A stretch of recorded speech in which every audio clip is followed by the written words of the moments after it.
जलाओ दिए पर रहे ध्यान इतना, अंधेरा धरा पर कहीं रह न जाए। यह एक गाना है, आपने भी सुना होगा। लेकिन एक गाना यह भी है, खटमल धीरे से आना हमारे खटिया में। अब आपने सुना है कि नहीं, हमने भी नहीं सुना है, लेकिन लोग बता रहे हैं कि यह भी एक गाना आया है कि खटमल धीरे से आना हमारे खटिया में। दोनों गानों का कोई तुलनात्मक अध्ययन नहीं कर रहा हूँ।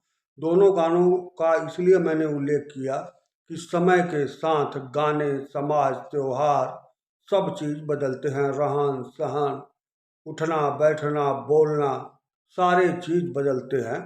और यह परिवर्तन ही जीवन कह लीजिए, या परिवर्तन होना प्रकृति का नियम है, ऐसा भी कह सकते हैं। या परिवर्तन तो होगा ही। लोग अपने घरों को बदलते हैं, अपने घरों को बड़ा बनाते हैं, छोटा बन जाता है कहीं कहीं अलगौजी होकर। अब जिस समय मैं गानों का उल्लेख कर रहा हूँ, जिस समय यह गाना बना, जलाओ दिए पर रहे ध्यान इतना, उस समय ये झालर, हाइड्रोजन बल्ब, बड़े बड़े बल्ब, ये सब नहीं रहे होंगे। नहीं रहे होंगे क्या, नहीं थे। इसीलिए उस समय मिट्टी के दिए जलते थे। इसलिए यह गाना बना, जलाओ दिए पर रहे ध्यान इतना। अब अगर आज के युग में यह गाना बनता तो इस तरह बनता, जलाओ झालर पर रहे ध्यान इतना, करंट तुमको कहीं लग न जाए। इस तरह का गाना आज बनता। पहले की तरह, पहले तो बनाया किसी ने गाना, किसी ने क्या, बहुत अच्छे कवि ने बनाया है। जलाओ दिए पर रहे ध्यान इतना, अंधेरा धरा पर कहीं रह न जाए। अब उस गाने से आज के परिवेश में यह गाना, न दिया जल रहा है, न धरा पर अंधेरा रह न जाए। अब आप स्वयं सोचिए, दिलों में अंधेरा है, धरा पर भले न रहे, लेकिन दिलों में अंधेरा आता है। समाज में, दिलों में, सोच में अंधेरा है अगर, तो दिए या झालर या हाइड्रोजन बल्ब जलाने का कोई मतलब नहीं होता है। दीपावली का मतलब है कि दिलों में, सोच में अंधेरा रह न जाए।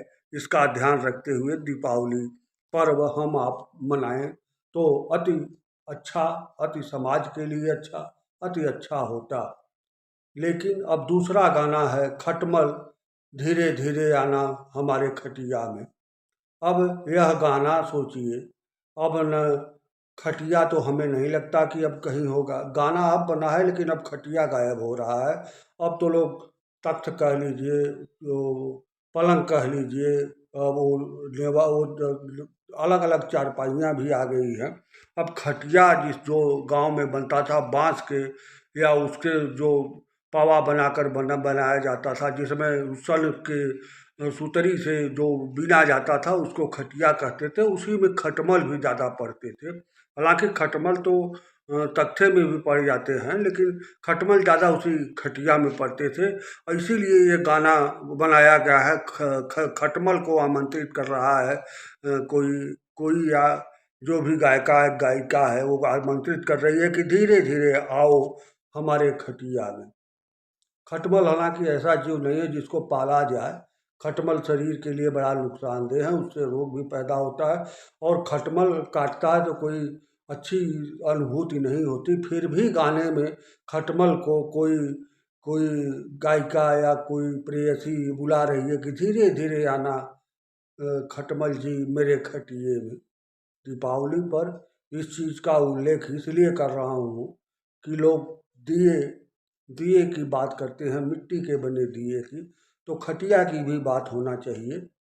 जो विलुप्त हो गया है या विलुप्त हो रहा है, उस पर भी ध्यान गया किसी गायक का, किसी लेखक का, किसी कवि का। तो उसने खटमल के जरिए याद किया खटिया को, धीरे धीरे आना खटमल हमारी खटिया में। वाह भाई, गाना, गायक, कवि, कहा जाता है कि जहाँ न पहुँचे रवि वहाँ पहुँचे कवि। खैर, इस गाने पर मैं कभी बाद में भी विश्लेषण करूँगा। लेकिन फिलहाल दोनों गानों का तालमेल न होते हुए भी, दोनों गाने विलुप्त होते हुए एक चीज़ का याद कर रहे हैं। दीपावली के इस शुभ अवसर पर मैं चाहता हूँ कि सभी लोग इस तरह दीपावली मनाएं कि न सोच में अंधेरा न रह जाए, दिलों में अंधेरा न रह जाए। जब इसमें अंधेरा नहीं रहेगा तो धरा का अंधेरा भी अगर है कहीं तो उसे आप आसानी से पार कर जाएंगे।